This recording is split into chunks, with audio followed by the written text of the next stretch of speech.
central message is quite simple. If you begin and end your days with gratitude, the rest of your day, you can leave it up to the universe. I love it. Yesterday, one of my best friends called me and she told me, you know what, I'm really like struggling with my mental health today, and I've been struggling for like the past 3 days with it. And she was like, but man, everything is so good in my life right now. Like, I have a great boyfriend, I have a job I love, I live in a city that I love, I went surfing today for 3 hours. Like, everything in my life is amazing, right? So one of her struggles was like, I feel like I am being so ungrateful, struggling with my mental health, and that thought brought her to like a rabbit hole of like, I'm so ungrateful, I don't know how to be grateful, I don't know how to enjoy life. So I would really like to ask you, what happens with you, or how do you manage these like type of times? What you need to do is live life with grace and gratitude. And I think by doing that is that don't pressure yourself and needing for things to be what they are, but rather just let them be. I think sometimes we put so much pressure on ourselves to say like, oh, I live a great life, but I'm not grateful. Then what kind of place do you come from? You're like inside, basically. And I say this because I've coached a number of people throughout my lifetime, both from professional athletes to CEOs to real estate brokers to people who hold their businesses, entrepreneurs, startup founders. And a lot of times they are lucky to say, hey, my company's doing well. I have a very healthy child or whatever you want to call it, but I don't know. Like I feel like there's some irritation inside of me. And the first question I asked them is like, what kind of place do you come from, and how do you start your days? And a lot of times how we start our days dictate how really the rest of the days happen. And so what I tell them is, if you start your day simply just by being grateful in a true sense, where now you're held accountable for that gratitude, then it allows you then to have a mind shift. But also remember, practicing gratitude is what it is, a practice. People put so much pressure that saying like, oh, well, I'm grateful.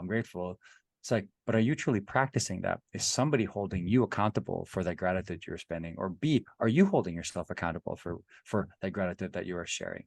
And so I think a lot of times we need to walk in this life with grace and just allow yourself to make mistakes, to feel what you need to feel. And there's knowing that there's good days and bad. Be grateful that you have good days and bad, because now you can come from a place of saying like, look, some people don't even have an opportunity to be grateful to have good days and bad, because sometimes their life is and they can't control it. And so I think knowing that you have a choice, make that choice, start your day differently and practice it, because it'll take time. If it's not something that you're used to do, take time. I think people say, well, I used to journal, I don't anymore. I used to meditate, I don't anymore. I was like, okay, fine. Then what, number one, how did you feel when you first started meditating and became a habit for you? How did you feel when journaling was part of your day? I felt pretty good. Then what made you stop doing it? Because you don't want to feel good now? It's like, I don't have time. Then what are you setting as a priority in your life? Is your mental health a priority? Is your feeling better every day a priority? Let's say, for example, if somebody has a child and the child is everything, they're afraid that their child is going to emulate who they are if they're a negative person. Then I say, then make your child your source of gratitude. People say that I come from a place of kindness every time I do things, even though I said, well, that's not on brand. I need to be from a place of gratitude, because that's who I am. I'm the godfather of gratitude. But really, it's because I come from a place of kindness, where if I'm going to make decisions, I make a choice. The choice that I make, or the decision I make, will come from a place of kindness. And then gratitude comes part of that. So for some people, I say, look, who or what is the one thing that will wake you up and start your day beautiful? And some people say, it's my daughter. Then let the first thought in your head, if it's not something you're grateful for, in a place or being or whatever, then say, well, I'm grateful for the fact that my daughter's alive today, that I get to see her, that she's next door. Or I wake up grateful that I can physically just breathe. I think the biggest challenge for people is they try to make these massive goals that they don't allow themselves grace to just be grateful for a tiny little thing, like the mere fact that you're waking up and taking a breath. And that's one of 100%. the first lessons that I actually teach when I have a new client. It's like, okay, what do you first do in the morning? You know what you and I do? I put my right before I even wake up. Once I already like have consciousness, I put my right hand on my heart, put my left hand over my right hand. I take a deep breath, and I say, Right now.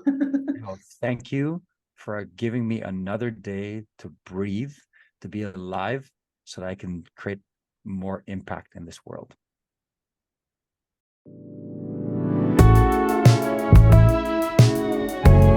I'll surrender. ¿Qué puede pasar? Ya no pasa nada. Una vida de mucho cambio, pero mucho cambio causado por mí.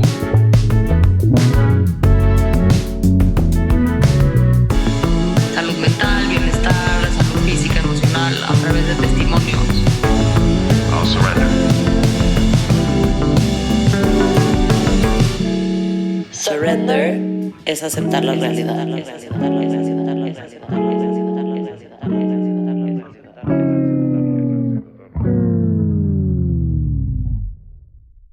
I love it. Thank you for sharing this tiny part of yourself and the central message. So if anybody hasn't gotten the gist, we're going to be talking about gratitude today with the one and only Erwin, the godfather of gratitude. So welcome everyone to one more episode of Let's Surrender. I am Natalia Schlesinger. Here's Brana Weinstock, our bestie, business partner, co-host, and much, much more. And today we have a very, very special guest. So before, Erwin, we get into the gist of how the godfather of gratitude came to be, we would like to ask you to introduce yourself and just tell us a little bit about who you are today. Well, greetings and salutations, everyone. Thank you guys for having me here. I am Erwin Benedict Valencia, also known as E, also known as EBV, also known as the Godfather of Gratitude. I am a well-being expert in the world of high-performance sport. I'm also a nonprofit founder twice over.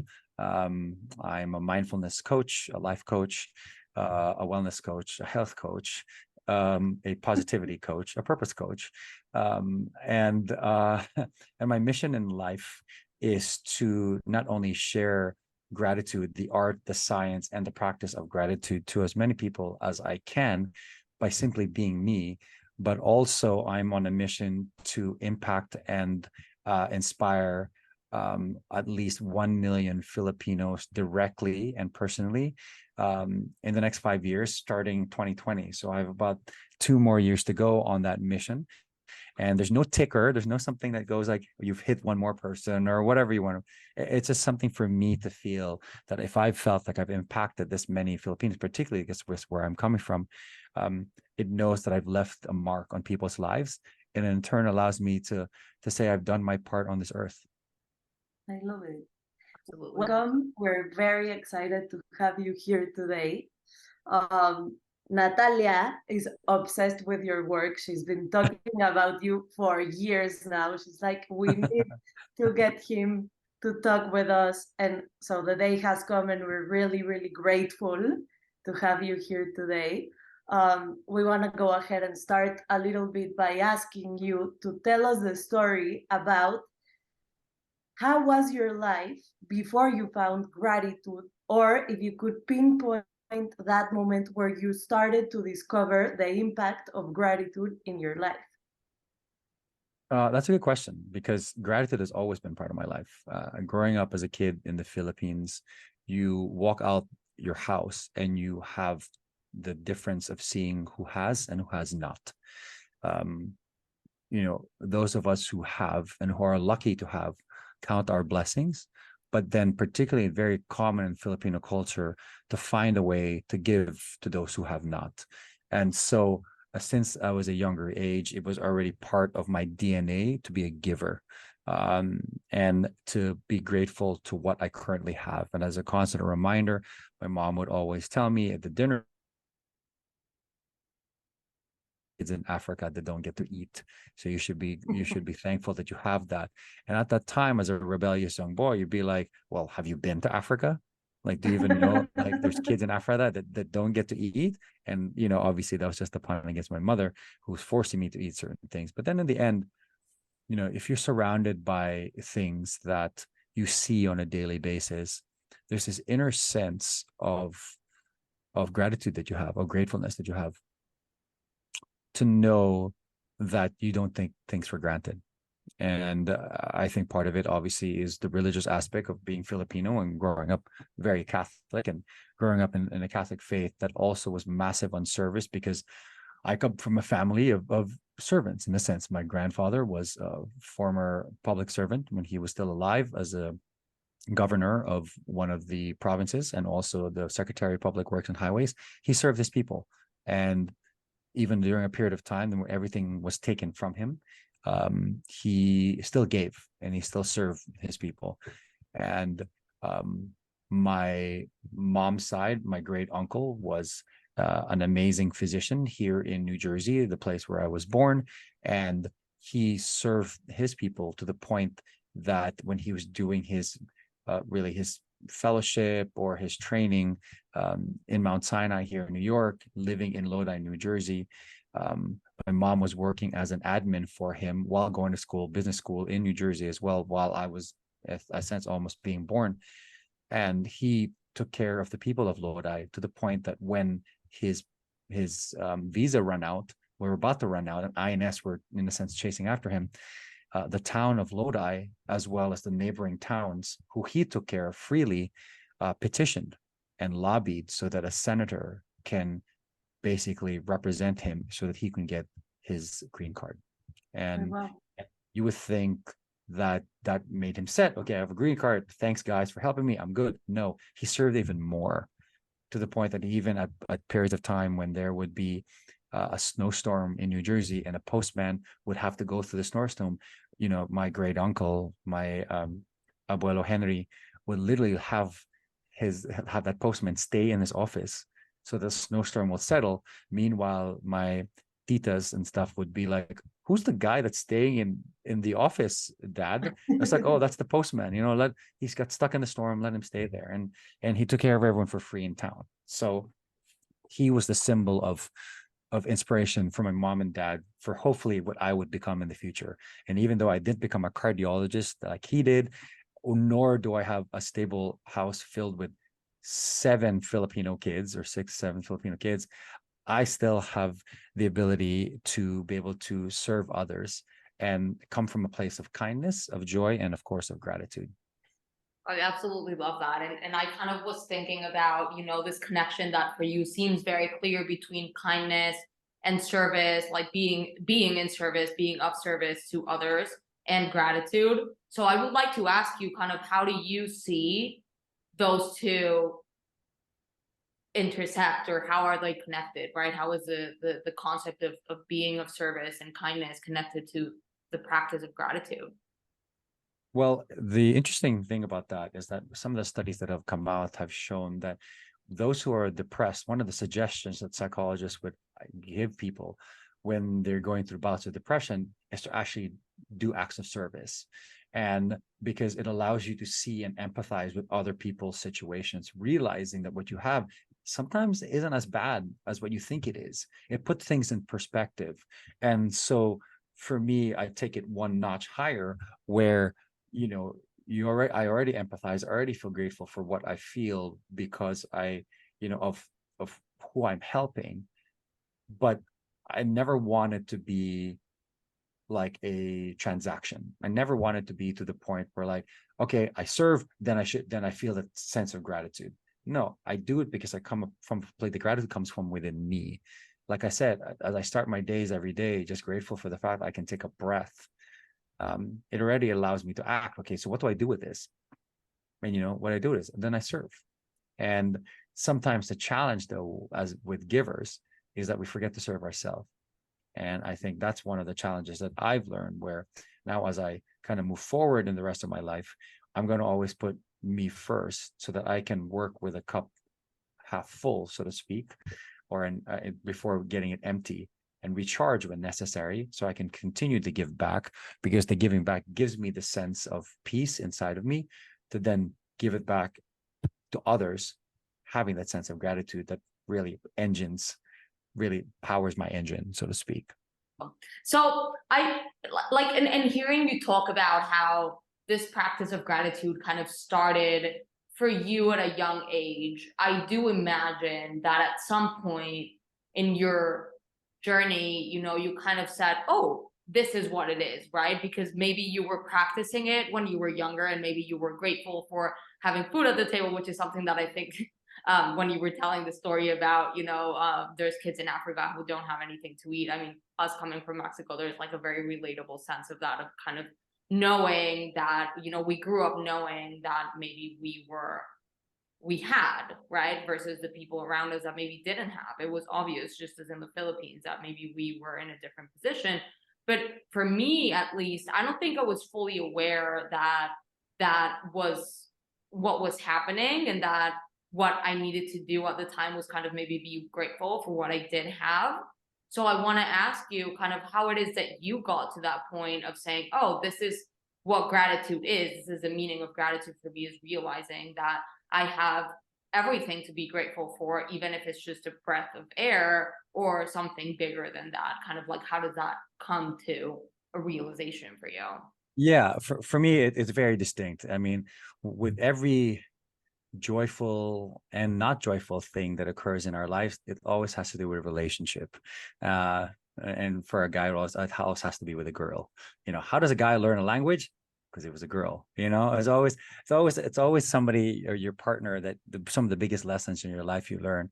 And for me, it happened because I remember being in a relationship, I think in 2014, 2015, and my girlfriend at the time, very beautiful soul, would always ask me this question: what are you grateful for today, and why? And I would be like, well, I'm Filipino, I'm always grateful.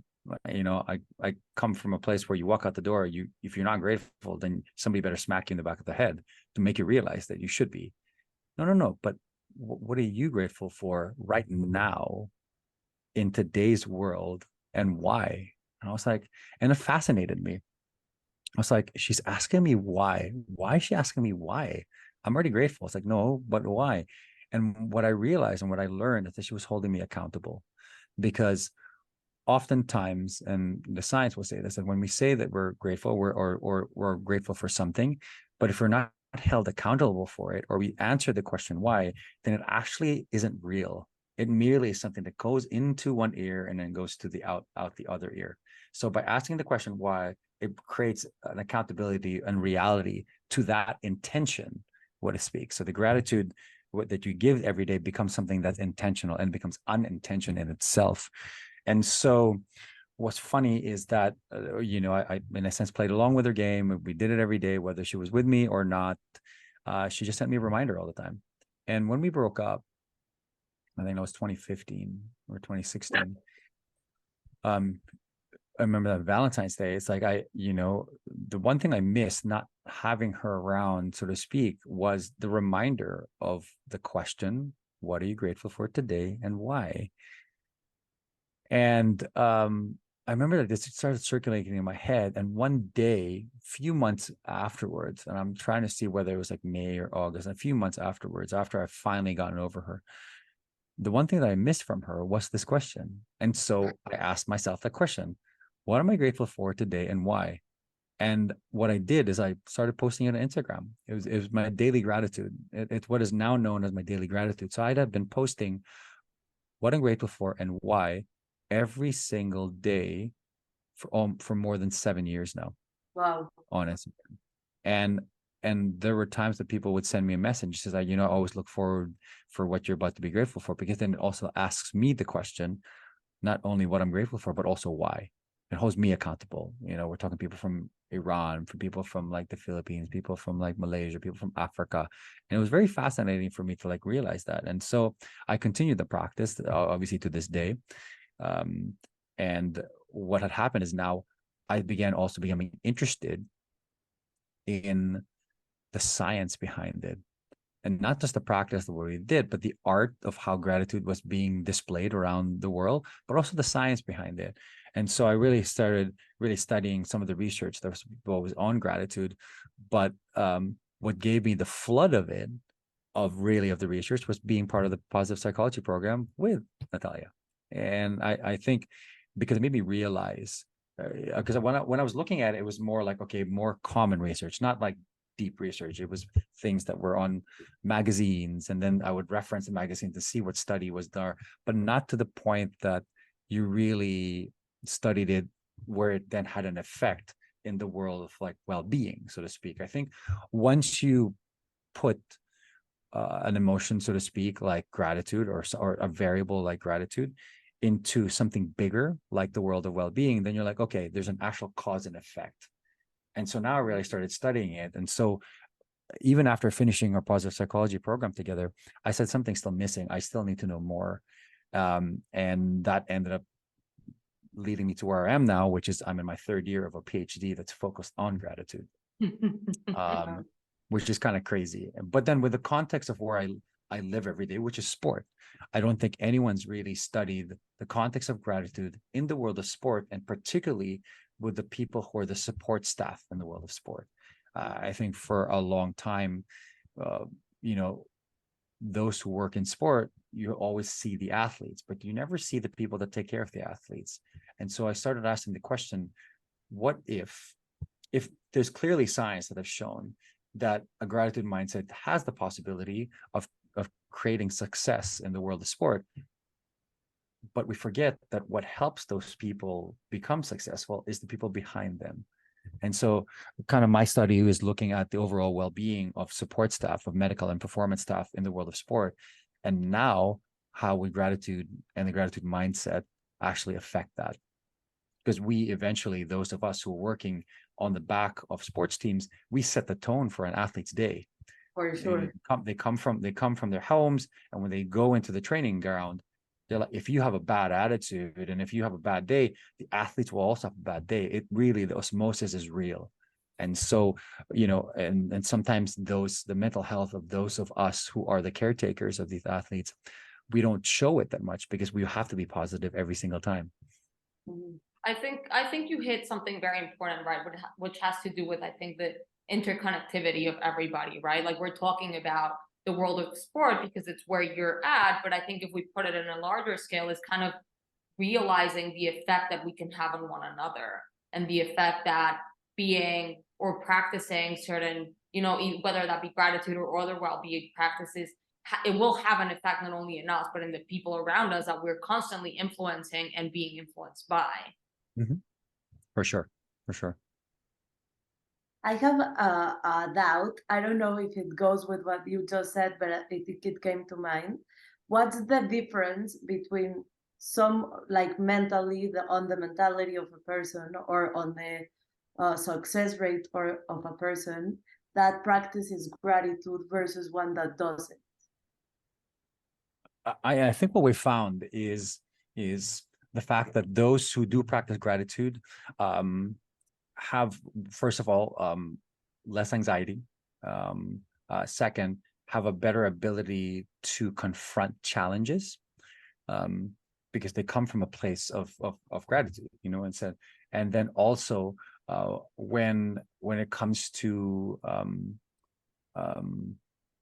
temperament, you see things in a different light, so that then you don't get angry right away.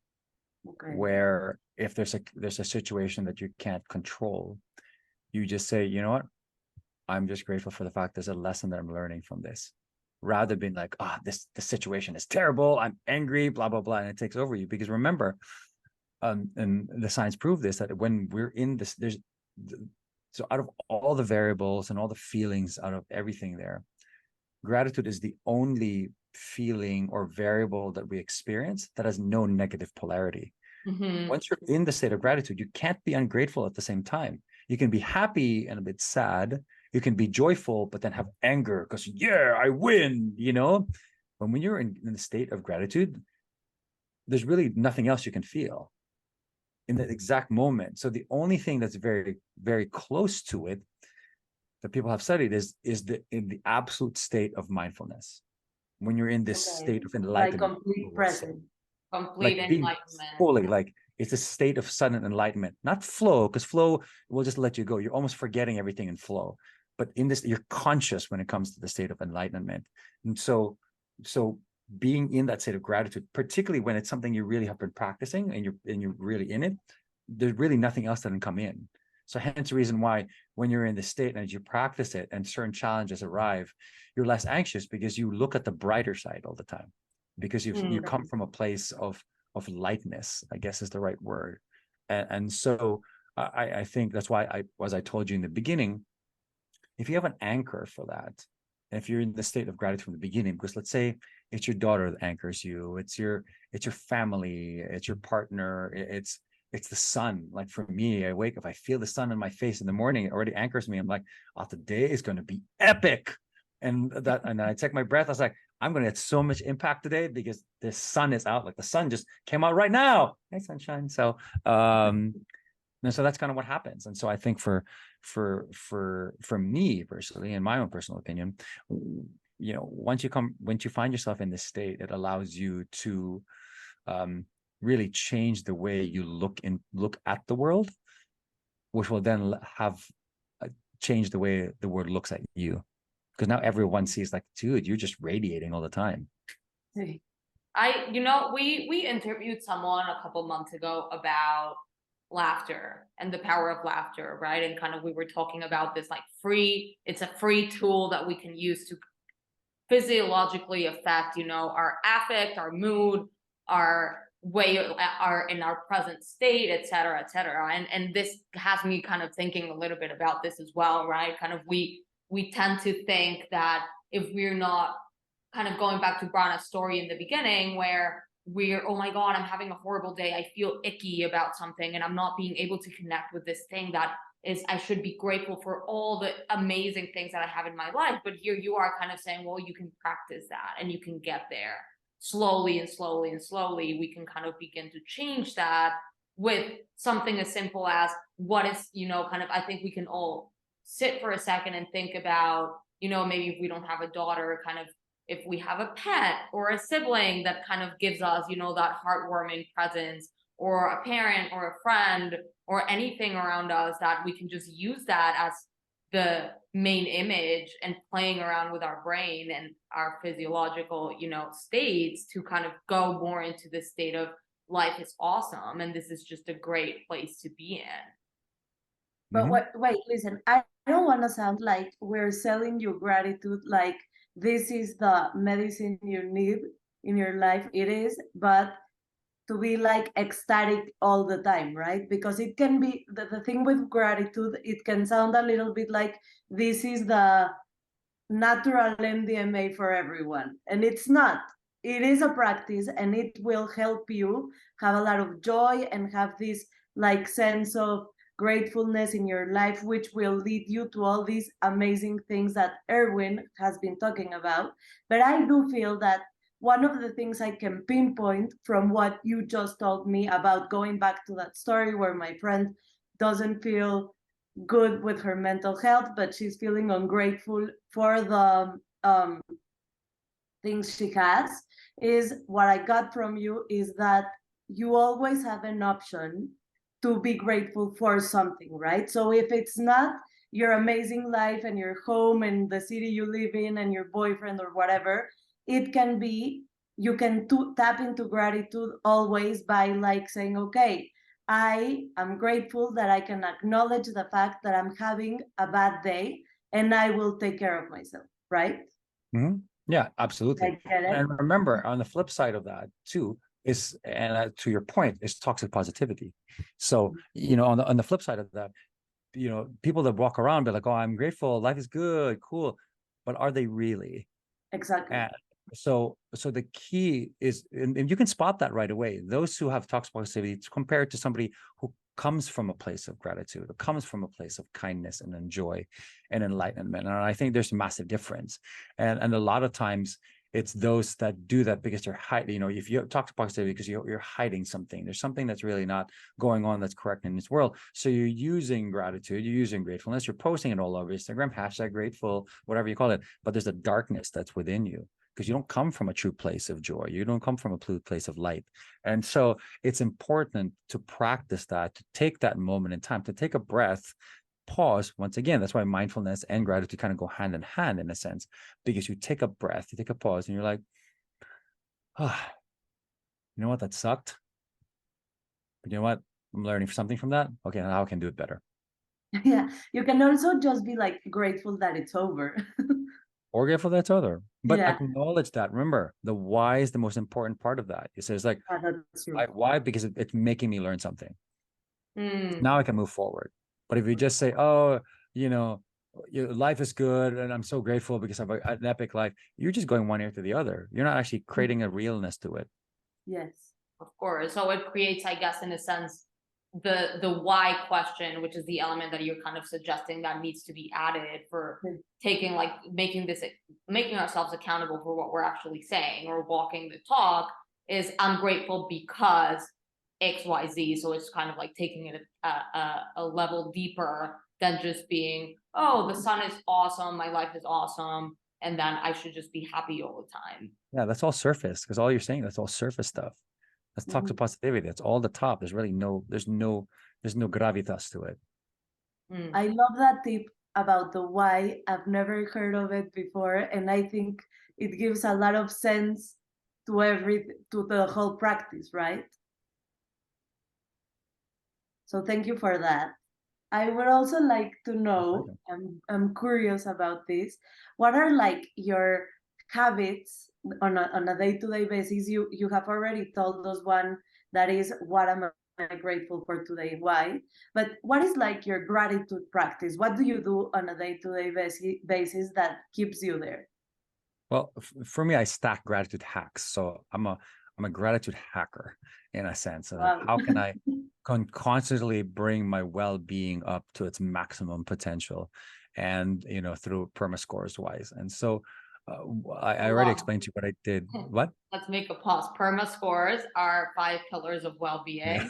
So Yes, I'm just gonna make a small pause here for anybody that's never heard of that. It's positive affect, engagement, positive relationships, meaning, and a sense of accomplishment. So that is what by pushing up his perma scores. This is the 5 pillars of positive psychology that we're talking about here. Yes, it's the most objective way to define well-being. And so as going back to your question, I first of all, I do exactly what I did, what I explained earlier. I before I even wake up in the morning, I put my hand on my heart, I take a breath, and thank the universe, God, whoever, for giving me the ability to take another breath, because that breath will then allow me to create impact in this world. So I start with that. Second, I open my eyes, I roll over, I go in my journal, and I write what the 3 things that I'm grateful for and why for this exact moment. And I think it's important to note that you have to live in the moment. Once again, the hand-in-handness between mindfulness and gratitude. So you have to be in this moment. Don't be like, oh, I'm grateful because yesterday I got to walk in the sunshine during when it was supposed to be a rainy day. No, but right now, what's the thing that you feel that's inside? And you're just like, you know what? I'm grateful because today I'm actually going to get the chance to not only walk on the street, I'm actually going to go hiking today. So I feel, because the sun is up, I'm so excited to start hiking. So I'm going to feel good. I'm going to get a little sweat, get my exercise in, and it's going to be a good day for that. And so that's one of the things that we're right. And it's really more about setting your gratitude goals, not just in the present moment, but sometimes in the future, because you're setting an intention. So what happens is that you set that gratitude for the future, the possibility for it happening is much better than you just like, I hope that today is going to be good. It's not an intention. There's this hope in the air that could not work. But if you set that intention really strictly, then the possibility for it happening will probably occur. Especially it's like manifestation a little bit. You're what you're doing, exactly. So you're setting that gratitude to manifest something absolutely amazing, which will then once again elevate your PERMA scores. And then you wake up next morning and you're just stacking and stacking and stacking. And then after that, I go to the bathroom and I do my meditation. And my meditation will once again start with that intention of gratitude. Because once again, even though I've set already the 3 things that I wrote, that physically writing what that is, now let's set this intention as I'm going to my deep meditation. So what is the one thing that I'm truly grateful for that allows for it to go deep within me, which then will make permeate from everywhere else. So now everyone will be like, wow, that guy has like something's literally radiating from him. Even as simple as sunshine. As you're lying down and you're sitting down and you're doing your meditation, you just feel the sunshine. I was like, the sunshine is energizing me. I'm so grateful that it's coming today, that it allows me then to be like walk around and just bring that sunshine to everybody else. And so it's just as simple as that. And then, I usually play a song, a happy song, and that allows me to get my movement in, and then my body moves, and my body moves. It gives me that sense of gratitude that I can move. And especially after hurting my back about a month and a half ago, and I couldn't move, and I was in the hospital and I staring at the ceiling, it gave me a greater sense of how important it is for us to honor our body and to honor our movement. Even though I'm somebody who has been working in the practice of movement for almost 2 decades, sometimes we take it for granted, and we take for granted the fact that from lying down to sitting down, when you're in so much pain, it's so impossible to do. So as you sit down, you just say like, I'm going to take this 1 second and just savor this moment, because a month ago, I couldn't do this. It's important to value the movement that you do every day. Of course. And so, so I kind of stack, that's kind of my gratitude stacks. I do 4 or 5 stacks. And another thing that I add to that is like sitting down and, let's say if I'm in the city and I'm sitting down in a cafe and I just watch the world like it's a TV in front of me. And I'm so grateful that I can see like, wow, this crazy person in a costume is walking around town and he or she doesn't give a shit. They just like living life. Or B, there's this guy in a bike clearly collecting trash, but the bike behind him, he has like a grocery cart filled with stuff, and he's playing the drums on these cans that he collected. Cool. You know what? This is life. Life is beautiful. And for me to be able to watch this with my own eyes in a healthy sense and remember this moment is a moment that I'm grateful for. I absolutely love what you're saying. And there's something about, I think you continue to talk about the intersectionality between gratitude and other concepts of well-being that we have, right? Just now you're describing a little bit of being able to observe the world around us and being present in the present moment, and just kind of that curiosity, that drives us sometimes to sit in the middle of the street and just start people watching, which is something that a lot of us do. But there's some sort of like sense of, okay, I'm just going to observe what is happening. And I'm going to make sure that I am savoring this moment as well. Yep. And I do want to ask you though, however, I am aware that, not long ago, you were bound to a situation, which was being in your bed because your back was hurt, that didn't allow you to do the things that you usually do as, in this gratitude practice. We're talking about movement, we're talking about meditating, we're talking about writing things down. And for a little while there, you were not able to do a lot of these things in the way that you're used to doing them. Yep. So how did you go about, because I think a lot of times, and the reason I'm asking this question is I think a lot of times we hear somebody say like, well, I do, I write everything that I'm grateful for and why, and then I meditate, and then I dance, and then I engage in other practices, and we get overwhelmed. We're like, I cannot do that every day. That is crazy. How do you expect me to do fit all of those things into a day, into 24 hours? So the question is kind of what happened with you when that wasn't available to you? I continued. I still woke up every day. When I first woke up, even in a exonerating pain, to say, look, as much as I have pain, my question I asked myself, how much pain am I in compared to what I was yesterday? I'll take that small win. Okay, if today I wake up and I'm lying down and I actually don't feel pain, because yesterday I was feeling pain lying down, that's a win. I'll take my breath and be like, I'm grateful for the fact that right now, not only can I breathe, but I can be lying down without as much pain as I was yesterday. If yesterday was a 10/10 and today I'm 8, that's a win. If now I can, today, the next day, I'm able to sit down, and even with pain, the difference of me coming from lying down and sitting down, that's a win. Just be grateful for that, and then still go to practice. I was like, so if I can't meditate on the floor because of my back, then I'm meditating when I'm lying down. I'm still doing it. I can still write. If I can't write in my journal because I can't roll because it's so painful, then I'll write it like this. There's obviously ways. If we always say, if there's something that you truly desire, and there's something that you really want, and there's something you feel like completes you and makes you whole, to the point that your whole body feels it. I have a friend that would always say, just fuck everything else. And the mere fact that each movement, each difference, and I counted, it's okay. The first day I was only able to sit down for 5 minutes, and then I had to lie back down again because it's painful. The next day it was 10. The next day it was 15. The next day it was 20.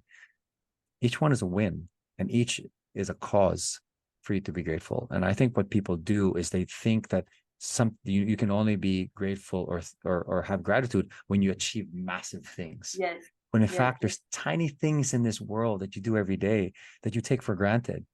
And if you don't think about it and it disappears one day, you'll realize how important it is in your life. Mm.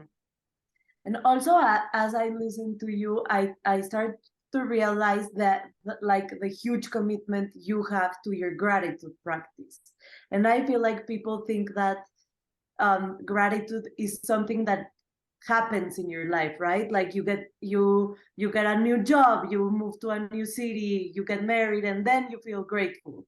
And I'm realizing now by listening to you that you have to be committed to your practice of tapping into gratitude every day, just as you are like to go to the gym, right? And grow your muscles. You have to be that committed to tap into a gratitude state that is like sustainable throughout your life. Mm. Yeah, I absolutely love it's like a practice. It's a practice. That's why I go back to what we talked about. It's like you if you've been going to the gym all your life, you go 4 times a week, and then suddenly one day because of a back injury, now you can't go to the gym for 4 weeks. That bites you. It really does. A lot. And then so you ask yourself, does this make me whole? Viscerally, does it complete who I am? And if it doesn't, do something about it. Yeah, maybe you can't go to the gym because your back hurts. What can you do at home to simulate like you were in your gym? Maybe get some bands, and maybe that's what I used to do. Like when my back started hurting, if I couldn't go to the gym, then I'll do something with. For me, there was a period of time where to get on all fours and to do some exercises on all fours was already like a massive goal for me to achieve. And then I tried to push the envelope because somebody said, hey, you just need to do planks and your back will get stronger. Try to do planks. Like it was so much pain. I was like, no, I'm not ready yet. So I stop, take a step back and say, you know what? I should be happy that I'm able to do all fours right now because I couldn't do that 2 weeks ago.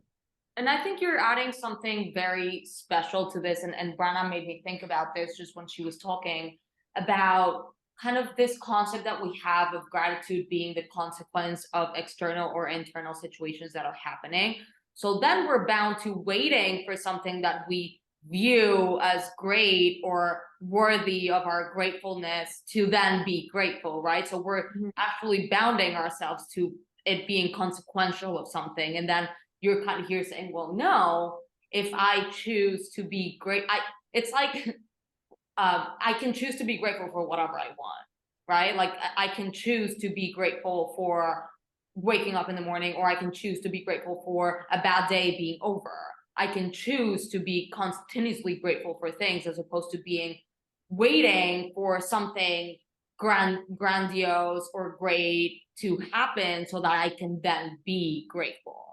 Yeah. You don't have to wait for this. I think that's the biggest challenge. Everyone waits for some massive thing so they can post it on Instagram to say that they're grateful for it. Yes. When in fact, it's the tiny things that we do each day that we should be grateful for, because those tiny things lead up to the massive thing that we're able to do every day. Like walk. And I really want to like bring it again up for our listeners, but because I feel like this is something that you have to commit to yourself, right? I want to be a grateful person. I want to practice gratitude in my life, and I need to show up for myself in that practice every day and start building that muscle, right? Because if you don't do the work for yourself, then you can't practice it. Nobody can do it for you. Yeah, nobody can do it for you. I was really thinking about, you know, if anyone who's listening to us, and I think this goes for myself too, this is kind of like a personal question as well, and you're kind of awoken our curiosity a little bit about, okay, maybe I should start implementing this more gratitude practice into my day-to-day from a different perspective. Where do you think is a good place to start? Right? Because this is just me, and this is coming from me, my projection. Hearing you kind of say, you know, I do A, B, C, D, E, F, G, I kind of was like, oh my God, this is all I have to do to be grateful. And I don't want to sound like I want an easy way out, but I do want to ask if, you know, if we're kind of getting curious about how to get this going for us and how to kind of start implementing this in our day-to-day, what are some things that we can do to start? Well, I think that the simplest thing, as I talked about, is right before you wake up in the morning and get out of bed, put your hands in your heart, both your hands in your heart, your right hand first and your left hand over that, and take a breath and take that moment in time. Even if, let's say, and I say this because some people don't even have a meditation practice. So don't force them to go into a gratitude meditation when that's not something they want to do. Some people don't even have a journal practice. They don't feel like they want to journal. Then okay, fine. Then what's the most minimal viable product? It's taking a breath. If you can't take a breath, you will be dead. Yes. So simple as that. Take a breath, right? Like, and be thankful that you can take a breath. And that's it. And if you want to set that as an intention because you want to take a breath, why? Because A, you want to create an impact in the world. B, I want to play with your kids. C, I want to run around with my pet. D, I want to see my family. Whatever it is, take that breath, be in that state of gratitude, and ask yourself the question, why? And start with that. It's the most simple thing. That's probably the first step I've always taught everybody, everyone I've ever worked with, is don't make it too complicated. Mm-hmm. You know, I always keep it simple, stupid. You know what, Erwin? Last year I went through a really hard time, and I wasn't like able to meditate because I was having like a lot of anxiety and a lot of hard things happening. So I bought a journal. I couldn't journal for a long time, so my coach told me, please just by the end of the day and by the beginning of the day, write 5 things that you're grateful for that are really small. So I started writing like, I'm grateful I have a bed. I'm grateful, I don't know, today is Monday. I'm like stupid things. And when I came back from the day and I wrote like, I'm grateful I saw Natalia and Erwin. I'm grateful, things like that just take you back to your day and make you observe what happened throughout the day, and you can realize good things happen to you. Really gave me like this energy of keeping on going and started like bringing positivity into my life. So I think also just like writing 5 things down is a really good tool that can have a huge impact. And adding Erwin's advice of 5 things why, which I love, yes. right? That is just inviting us to go a level deeper, and it really just helps us, I think, even connecting. And I think there's something about that I want to say about not being compassionate and kind to ourselves, you know, and kind of thinking in this gratitude world where, you know, sometimes it is hard to kind of come up with 5 things, and maybe we come up with one thing that we're grateful for, and not kind of starting to get so frustrated about why is it not working? Why is it not working? Like, maybe just take a breath and let it be, and then we'll come back to it when we're in a better state, or maybe we will come up with a reason why as the day goes by. I don't know what you think about this, Erwin, but I just kind of do want to, you know, make this emphasis about being kind to ourselves as well, if this isn't flowing in that exact moment. Yeah, I mean, it's exactly what I said earlier. Just give yourself grace. Give yourself the grace to to make mistakes, to not be able to be perfect, to let go of things that you feel are necessary for you to have or expected to. Just give yourself grace. And you do that, then your practice will come on its own. It'll allow yourself to be fulfilled because you're giving yourself that space, and which then gives you the ability to create magic. And I think that's the thing. I think people get too frustrated about perfection or following rules so perfectly that they forget that's not the point. And so I think by really just honing on something, and like I said, practicing it, it gives you the chance to know what works for you and what doesn't. Because not what work for me, it wouldn't necessarily work for you, Natalia. Like I tell you 4 or 5 things, you're like, oh my God, I don't have time for all of that. Then don't. There's no pressure. Who's forcing you to do this? 100%. And I think there's some people that say like, oh, I want to be like you. I was like, okay, but you and I have different DNA. What makes you tick is different from what makes me tick. What makes me angry is different from what makes you there. What makes me happy is different. So you have to do you and give yourself the grace to go through the process. Absolutely. I absolutely love that. And I think you've left us with a beautiful message. And I know our time is going to run out quick soon. So and we want to be respectful of your time, of the time of the people that are listening to us. So we want to thank you again for being here with us today. And Brana is going to ask you the question that we ask all of our guests before they leave. The question yes. is, what? No, I think you're gonna ask me a question. Yes? No? No. The question is, what is mental health? What does mental health mean to you? What does mental health mean to me? Mental health, I think, is the state for which each one of us can go through our days, whether it's up or down. And I think it's our ability to take care of that ability, to be able to witness what we go through every single day. And so I think if bad days continue to go, then mental illness starts happening. And I think the role of mental performance allows you to understand the difference between the bad days and the good days. And knowing that if you want to continue on, is that to be thankful for both sides and move forward. And so, it's quite simple if you really think about it, even though there's so many components to it. But like I said, I think to me, it's just the state of being and where we are and how we can go through these ups and downs and handle them accordingly. Thank you so much, Erwin, for being here today with us. We've enjoyed this a lot. We hope you guys, you listeners, are enjoying it as much as we do. Thank you for getting to this point of the talk. We hope we encouraged you to start your gratitude practice. Give it a chance. I hope it really has the huge impact it could in your life. And if you need anything, please slide into our DMs. We love hearing from you guys. And also, we're gonna leave on the bio all of Erwin's information, so you can go and stalk him and learn more and more about gratitude. And for those who are not seeing this right now, Natalia is wearing a Wu-Tang Clan shirt, I think. Yes, I am.